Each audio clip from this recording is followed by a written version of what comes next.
Il y a des choses que vous n'obtiendrez jamais dans la vie avec les prières. Seigneur, je te loue, je te glorifie, je t'adore. Je vais dormir, protège-moi et souviens-toi au nom de Jésus. Amen. Vous l'aurez jamais avec ces genres de prières-là. Jamais. Ah oui, jamais. Il y a des choses qui ne vous arriveront jamais dans la vie juste avec les genres de prière. Oh Seigneur, tu es mon Dieu, tu sais de quoi j'ai besoin, s'il te plaît, Seigneur. Allez, Seigneur. Non. Non, vous n'aurez pas ça avec ces genres de prières-là. Jésus ne pouvait pas sauver l'humanité sans transformer sa sueur en grumeaux de sang.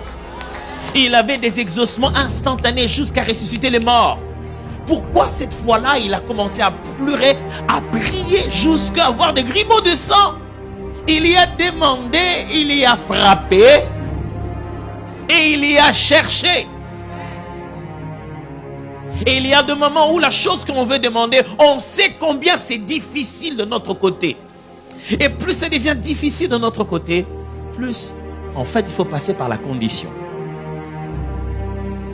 Deuxième pensée, c'est que lorsqu'on parle de difficile, difficile est dans notre jargon et non pas dans le jargon de Dieu. Difficile signifie quelque chose qui a plus de conditions, quelque chose qui demande plus d'efforts. Mais j'ai une bonne nouvelle pour vous. Cela ne demande aucun effort supplémentaire à Dieu de faire une chose, grande ou petite. Ok. Il a créé l'univers par sa parole. Il a sauvé le monde en faisant de la parole chair. Il fait tout en parlant. Quand Dieu a parlé, il a déjà fait. Dans les mots de Dieu se trouve déjà sa puissance pour agir. J'aime bien quand dans la version grecque, on répète ce que l'ange dit à Marie les jours où il vient l'annoncer qu'elle va être enceinte. Il dit, rien n'est impossible à Dieu. Ça, c'est les Français. J'aime bien l'autre version, comment ça dit ça. Ça dit, aucune parole de Dieu n'est vide de puissance. Aucun mot qui sort de Dieu n'est vide à l'intérieur. Quand Dieu parle, le contenu de l'accomplissement est à l'intérieur. Dieu ne parle pas et puis la puissance revient après. La Bible dit, quand il envoie sa parole, il attend que ça finisse d'accomplir le dessein. Quand Dieu a déjà parlé, il a déjà agi à l'intérieur. Dieu ne parle pas d'abord en l'air par théorie et puis il va retrousser les manches. Non, les manches de Dieu sont dans ses mots. Oh my goodness, you don't get it.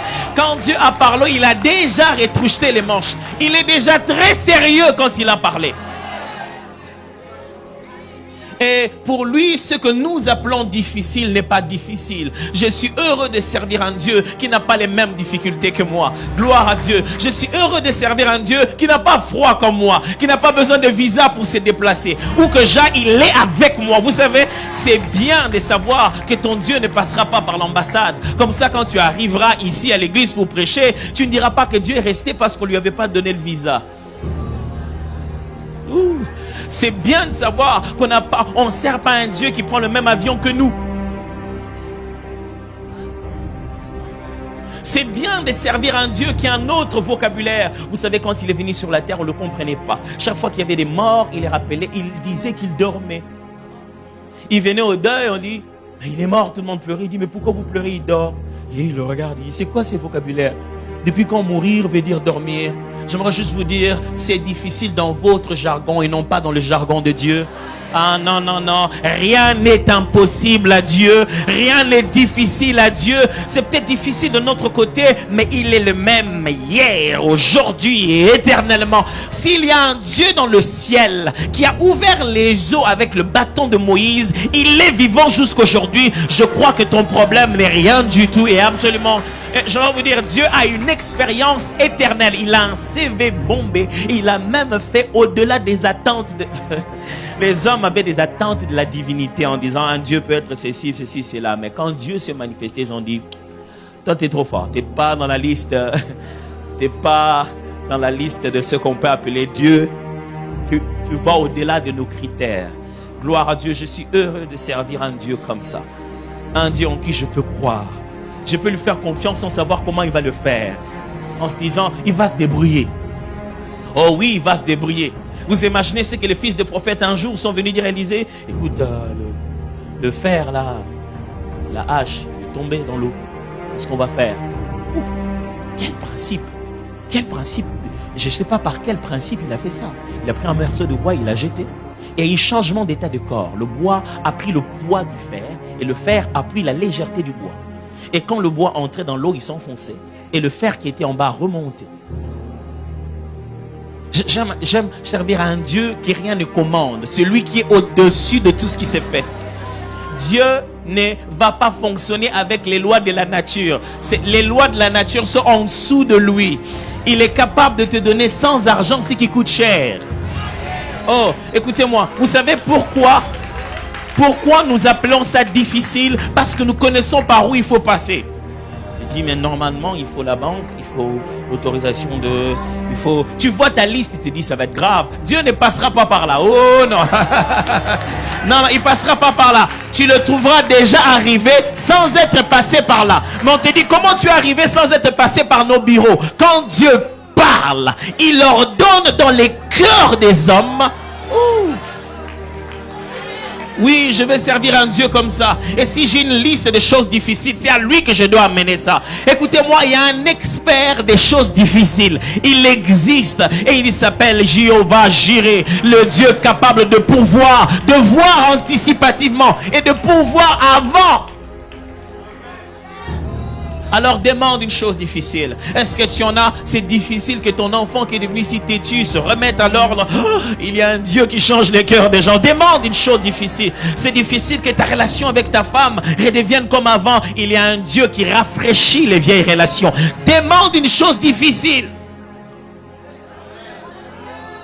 Non, mais je les connais, ces gens-là, dans cette entreprise, ils n'ont jamais fait pour personne. Toi, tu n'es pas tout le monde. Tu es le Dieu, tu es le fils de celui qui résout les choses difficiles. Et, allez, attendez, si Dieu ne peut pas faire des choses difficiles, pourquoi il est Dieu? Pourquoi on est venu chez lui? Allez, pourquoi on vient le consulter? En quoi il est Dieu? S'il doit résoudre exactement les mêmes problèmes que nous, s'il doit les faire exactement de la même manière que nous, je ne vois pas en quoi il est Dieu. Il est Dieu en ce qu'il va le faire à sa manière et il va résoudre même les plus difficiles.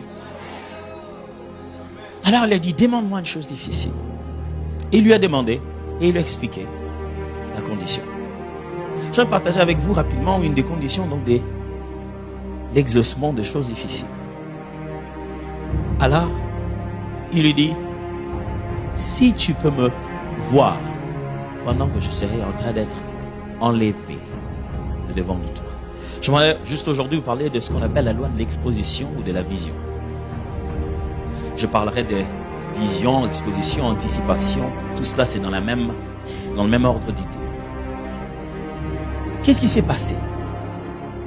Lorsque Élie et Élisée marchaient ensemble, il y a eu des chars, des chars de feu, pas des chars de feu. Et qui, ça venait, ça les a séparés les deux.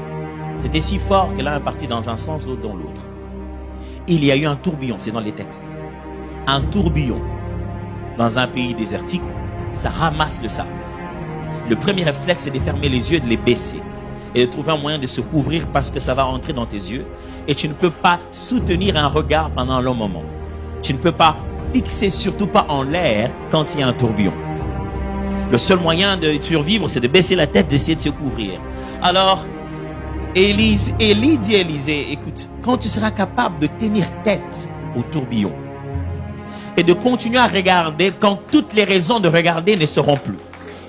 Quand tu seras capable d'exposer tes yeux à ce qui est censé le tuer, si tu peux voir cette partie-là, tu peux avoir. Écoutez bien ça, écoutez bien ceci, écoutez bien ceci.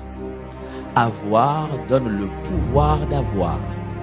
Et je répète ça. Voir donne le pouvoir d'avoir. Voir donne le pouvoir d'avoir. Si tu peux voir, tu peux avoir.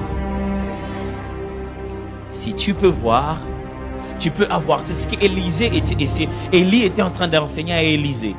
Il dit, si tu peux voir, alors tu vas avoir. Il dit, mais c'est pas facile. Se dit en passant, Élisée était chauve. Donc il n'avait rien sur la tête pour le protéger déjà du sable. S'il devait se protéger, il devait déjà protéger sa tête exposée. Il avait déjà beaucoup à protéger au niveau de la tête. Et c'est à ce moment-là même qu'on lui demande de regarder Élie pendant qu'il sera en train de parler. Élie lui dit, c'est difficile, mais il y a une condition. Juste être capable de voir. Mes frères et sœurs, aujourd'hui, nous venons à l'église, des fois par pratique religieuse.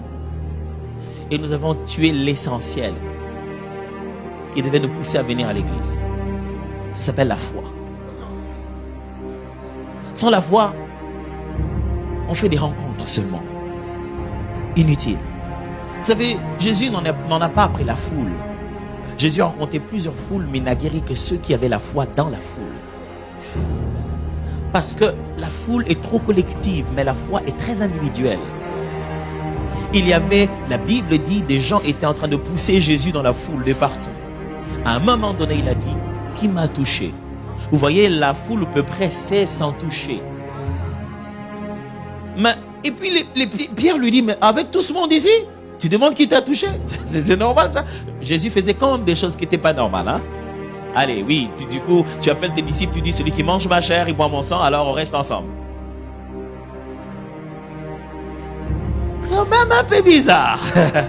Et tout le monde s'en va. Et ces jours-là, il leur dit, en plein milieu d'une foule qui le presse de partout, quelqu'un m'a touché. Voilà, on fréquente l'église, mais tout le monde ne touche pas Dieu. Vous voyez, on fait la pression sur l'église, mais on ne touche pas Dieu. On fait la pression sur le système ecclésiastique, mais on ne touche pas Dieu. On s'investit dans le quotidien de l'église, mais on ne rencontre pas Dieu. On fréquente régulièrement les réunions sans rencontrer celui qui nous a réunis. Et là, Jésus leur dit, quelqu'un m'a touché. Pierre lui dit, avec tout ce monde ici qui te touche vraiment, quelqu'un m'a touché. La Bible dit, il se met à promener le regard, comme si quand quelqu'un était affecté, même dans son regard, on peut reconnaître que celui-ci, quelque chose lui est arrivé. Jésus s'est mis à regarder, la femme vient, tombe et dit, c'est moi. Et Jésus lui dit, ouais, femme, ma fille. Il était bizarre, il appelait des grandes personnes ma fille. Alors, c'est parce qu'on ne savait pas que c'était lui, le Père en même temps. Hein? Alors il dit, ta foi t'a sauvé. C'est l'une des rares personnes que Jésus n'a pas guéri. Jésus n'a jamais parlé de guérir. Il n'est jamais question de Jésus exercer la guérison sur cette femme. Il a validé la guérison qu'elle a obtenue. La Bible dit, lorsque la femme a touché instantanément, elle était guérie. Le moment où la femme vient se prosterner, elle ne vient pas pour la guérison. Elle vient dire que c'est moi. Vous savez ce que Jésus a dit? Il a dit, j'ai senti une vertu me quitter. L'original dit, j'ai senti une portion adéquate pour remplir un vide demandé. J'explique. Jésus, en étant venu, il était armé. Il avait son équipement. Il était un genre d'Iron Man, voilà. Il avait son équipement personnel. Il avait des doses. Il se promenait avec des doses de solutions. Des doses de médicaments bien appropriés. La cure qu'il fallait. Il avait une cure pour chacun. Alors, Jésus, en marchant, il a senti qu'une cure a été prise. On a pris dans le magasin des guérisons, quelqu'un qui est entré, il a pris lui-même, sans permission. Jésus dit, c'est normal, il n'y a qu'une seule personne qui peut faire ça. Il doit avoir la clé qu'on appelle la foi. Je veux voir cette personne-là. Dès qu'il a vu, il a dit, hey, ta foi t'a sauvé. Jésus était un magasin ambulant, mais peu de personnes ont pu entrer à l'intérieur parce qu'il manquait la foi. Vous êtes sur Jésus sur ta vie. Vous êtes sur Jésus sur ta vie.